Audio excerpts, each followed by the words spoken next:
जो ये एक दुखद क्षण जिसके लिए लगातार जो अन्य अन्य अलग अलग जो केंद्रीय मंत्री हैं उनकी तरफ से भी शोक संदेश आते हुए, तो अपनी मां की अंतिम यात्रा में शामिल होते हुए एक आम बेटे की तरह जिस तरह से इस वक्त पर एक बेटे के कर्तव्य को निभाते हुए प्रधानमंत्री सारे कार्यक्रम जो है वो रद्द करते हुए यहाँ पहुँचे और अपनी मां की इस अंतिम यात्रा में शामिल हुए। तो 100 साल के जीवन का ये जो अंत हुआ है हीराबेन का, और साफ तौर पर अपनी माताजी की शमशान यात्रा में कंधा देते हुए प्रधानमंत्री, और जिस तरह से उन्होंने कहा कि उनका जीवन जो है, प्रधानमंत्री का जो जीवन है, जो संघर्ष उन्होंने देखे, जो दार्शनिक पाठ और जो अनुभवों से तजुर्बों से सीखा, जो पहली शिक्षक रही हैं प्रधानमंत्री की वो उनकी माताजी रही हैं। और अपने ब्लॉग में कई वाक्यों के जरिए, चाहे हम स्वच्छता का जिक्र करें, साफ सफाई की बात की जाए कर्तव्य परायणता की बात की जाए, उस आखिरी शख्स को मुख्य धारा में शामिल करने की तमाम जो अन्य विशेषताएं हैं ये उन्होंने अपनी माताजी से ग्रहण की। तो प्रधानमंत्री की माताजी से जो उन्होंने सीखा वो उनके व्यक्तित्व में साफ तौर पर झलकता। पहुंच चुकी है, यहाँ अग्नि को समर्पित किया जाएगा पार्थिव शरीर। जो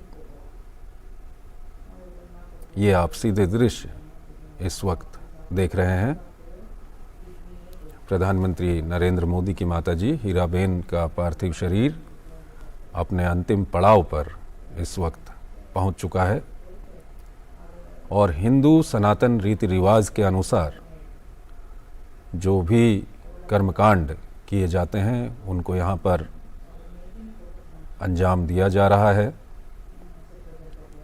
और प्रधानमंत्री के लिए एक काफ़ी दुख का ये समय है, क्योंकि प्रधानमंत्री के जीवन में बहुत बड़ी प्रेरणा उनकी माताजी हीराबेन की रही है।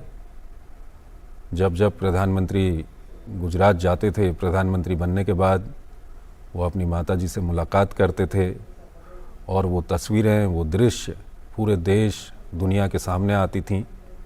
और सबसे बड़ी बात यह है कि 100 साल की उनकी उम्र थी, लेकिन वो काफ़ी एक्टिव रहती थीं। कोरोना महामारी के दौर की हम बात करें तो प्रधानमंत्री की माताजी ने खुद सबसे पहले कोविड वैक्सीन लगाकर पूरे देश को एक उदाहरण दिया था।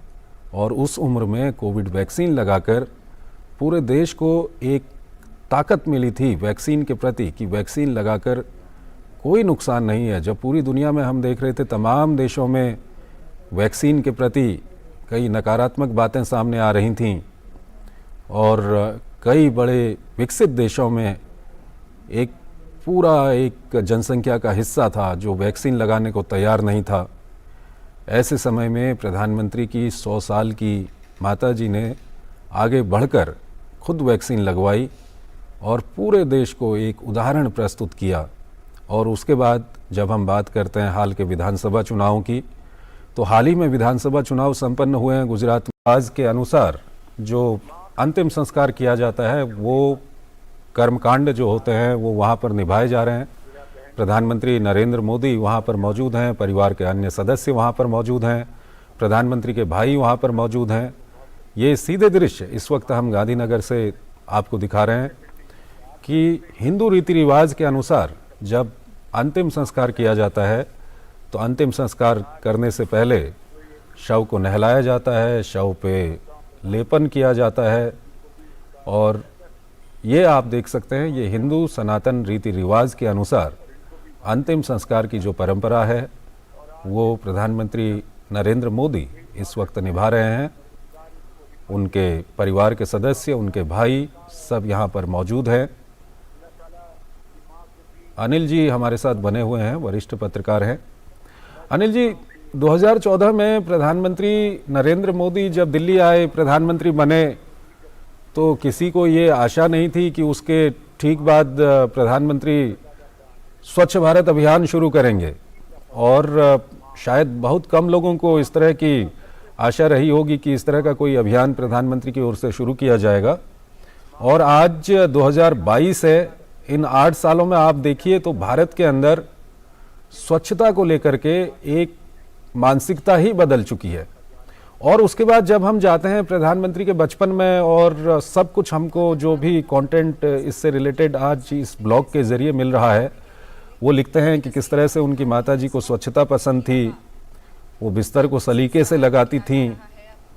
तो ये जो सीख है स्वच्छता की, जो बचपन में अपनी माताजी से उन्होंने सीखी और जब उनको मौका मिला वो देश के सर्वोच्च पद पर आसीन हुए, तो उन्होंने इस सीख को, तस्वीरें, उनके दृश्य लगातार देश और दुनिया के सामने आते रहे हैं।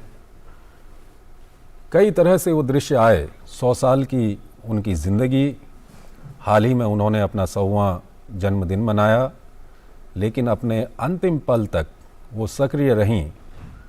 चाहे कोविड की वैक्सीन लगवाने की बात हो या हाल ही में संपन्न हुए गुजरात विधानसभा चुनावों में पोलिंग बूथ पर जाकर वोटिंग करने की बात रही हो, या नोटबंदी के दौरान हमने देखा था कि वो खुद लाइन में लगी हुई थीं आम जनता के साथ।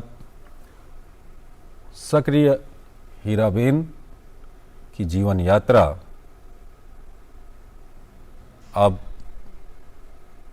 अग्नि को समर्पित हो गई है। पंच महाभूतों से बना हुआ ये शरीर अग्नि को समर्पित हो गया है और ये शरीर उन्हीं पंच महाभूतों में समा जाएगा। आप देख सकते हैं, हिंदू सनातन रीति रिवाज के अनुसार अंतिम संस्कार की जो प्रक्रिया है, उस प्रक्रिया को इस वक्त मूर्त रूप दिया जा रहा है। हीराबेन के बेटों के द्वारा मुखाग्नि दी गई है। प्रधानमंत्री नरेंद्र मोदी, उन्होंने भी मुखाग्नि दी। और एक माँ के लिए इससे सफल यात्रा क्या हो सकती है कि अभाव में, गरीबी में बीती हुई ज़िंदगी, और उन्होंने अपने बच्चों को ऐसे संस्कार दिए, ऐसी शिक्षा दी कि आज एक पुत्र भारत के सर्वोच्च पद पर आसीन है। और न सिर्फ भारत के सर्वोच्च पद पर आसीन है, बल्कि उसका नाम आज देश और दुनिया के शीर्ष नेताओं में लिया जाता है। शीर्ष ताकत दृष्टिकोण के रूप में, प्रधानमंत्री नरेंद्र मोदी की सरकार के रूप में वो लगातार दिख रही हैं। चाहे हम अंत्योदय की थीम के साथ जो योजनाएं हैं, जन धन योजना की हम बात करें, महिलाओं के लिए उज्ज्वला गैस सिलेंडर की हम बात करें, उसके अलावा स्वच्छ भारत की हम बात करते हैं, जल संरक्षण की हम बात करते हैं, हर नीति में कहीं न कहीं उस नेतृत्व ने, प्रधानमंत्री नरेंद्र मोदी ने जो अपने बचपन में सीखा है, जो उनकी माताजी से उनको प्रेरणा मिली है, हर योजना में वो भाव परिलक्षित होता है। और जैसा कि अभी हम उस ब्लॉग के हिस्से को भी आपको पढ़कर सुना रहे थे,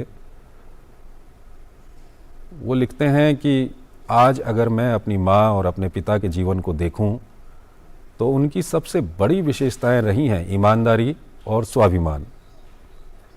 गरीबी से जूझते हुए परिस्थितियां कैसी भी रही हों, मेरे माता पिता ने ना कभी ईमानदारी का रास्ता छोड़ा, ना ही अपने स्वाभिमान से समझौता किया। उनके पास हर मुश्किल से निकलने का एक ही तरीका था, मेहनत, दिन रात मेहनत। और अग्नि को समर्पित कर दिया गया है ये पार्थिव शरीर, पंच महाभूतों से बना हुआ। और हिंदू माइथोलॉजी में शरीर खत्म होता है, आत्मा नहीं खत्म होती। पंच महाभूतों से बना हुआ ये शरीर अग्नि के ज़रिए फिर उन्हीं पंच महाभूतों में मिल जाएगा। लेकिन आत्मा अमर है, और साथ ही साथ वो सीख, वो प्रेरणा भी अमर है। और वो प्रधानमंत्री नरेंद्र मोदी के रूप में हमारे पास मौजूद है। हीराबा की दी हुई शिक्षाएं, हीराबा की दी हुई सीख, हीराबा के जीवन से जो प्रेरणा मिली है, जो प्रधानमंत्री ने अपने जीवन में अभाव दृष्टिकोण के रूप में, प्रधानमंत्री नरेंद्र मोदी की सरकार के रूप में वो लगातार दिख रही हैं। चाहे हम अंत्योदय की थीम के साथ जो योजनाएं हैं, जन धन योजना की हम बात करें, महिलाओं के लिए उज्ज्वला गैस सिलेंडर की हम बात करें, उसके अलावा स्वच्छ भारत की हम बात करते हैं, जल संरक्षण की हम बात करते हैं, हर नीति में कहीं न कहीं उस नेतृत्व ने, प्रधानमंत्री नरेंद्र मोदी ने जो अपने बचपन में सीखा है, जो उनकी माताजी से उनको प्रेरणा मिली है, हर योजना में वो भाव परिलक्षित होता है। और जैसा कि अभी हम उस ब्लॉग के हिस्से को भी आपको पढ़कर सुना रहे थे, वो लिखते हैं कि आज अगर मैं अपनी माँ और अपने पिता के जीवन को देखूं, तो उनकी सबसे बड़ी विशेषताएं रही हैं ईमानदारी और स्वाभिमान। गरीबी से जूझते हुए परिस्थितियां कैसी भी रही हों, मेरे माता पिता ने ना कभी ईमानदारी का रास्ता छोड़ा, ना ही अपने स्वाभिमान से समझौता किया। उनके पास हर मुश्किल से निकलने का एक ही तरीका था, मेहनत, दिन रात मेहनत। और अग्नि को समर्पित कर दिया गया है ये पार्थिव शरीर, पंच महाभूतों से बना हुआ। और हिंदू माइथोलॉजी में शरीर खत्म होता है, आत्मा नहीं खत्म होती। पंच महाभूतों से बना हुआ ये शरीर अग्नि के ज़रिए फिर उन्हीं पंच महाभूतों में मिल जाएगा। लेकिन आत्मा अमर है, और साथ ही साथ वो सीख, वो प्रेरणा भी अमर है। और वो प्रधानमंत्री नरेंद्र मोदी के रूप में हमारे पास मौजूद है। हीराबा की दी हुई शिक्षाएं, हीराबा की दी हुई सीख, हीराबा के जीवन से जो प्रेरणा मिली है, जो प्रधानमंत्री ने अपने जीवन में अभाव नहीं की। सब जानते हैं प्रधानमंत्री के परिवार को हर सदस्य के लिए एसपीजी सुरक्षा की कानूनी व्यवस्था है, उसमें कोई दुरुपयोग नहीं है। लेकिन उन्होंने कभी, मैं उनके बड़े भाई के घर गया था 2016 में, वहां एक नौकर तक नहीं था घर में काम करने वाला। सोम भाई की पत्नी ने हमको चाय बनाई, पकौड़ी खिलाई बना के अपने हाथ से 3-4 बजे शाम को। ये जो आप बात कह रहे हैं ना अनिल जी, ये जो बात कह रहे हैं ये काफ़ी अहम है, क्योंकि किस तरह से सादगी और उच्च विचार के साथ जीवन जीने की जो कला हीराबेन ने सिखाई वो हमने सभी में देखी। जिस तरह से आप बता रहे हैं, उनके जो बड़े भाई हैं, आपने उनके जीवन का भी जिक्र किया, हम प्रधानमंत्री को खुद देखते हैं। हमें आज भी याद है कि जिस वक्त प्रगति मैदान के टनल का उद्घाटन किया गया था, वहाँ पर ज़रा सा कचरा पड़ा था तो प्रधानमंत्री ने खुद अपने हाथों से उठाया। यानी कि जिस सादगी, जिस उच्च विचार का हम जिक्र कर रहे हैं, वो उनको उनकी माताजी से प्राप्त हुआ। और लेश मात्र भी घमंड नहीं था उनमें। वो हमेशा से ये कहती रही कि मैं सिर्फ निमित्त मात्र हूँ। और ये कहना अपने आप में उनको और उच्च पदवी और उच्च स्थान देता है किसी की भी नज़र में।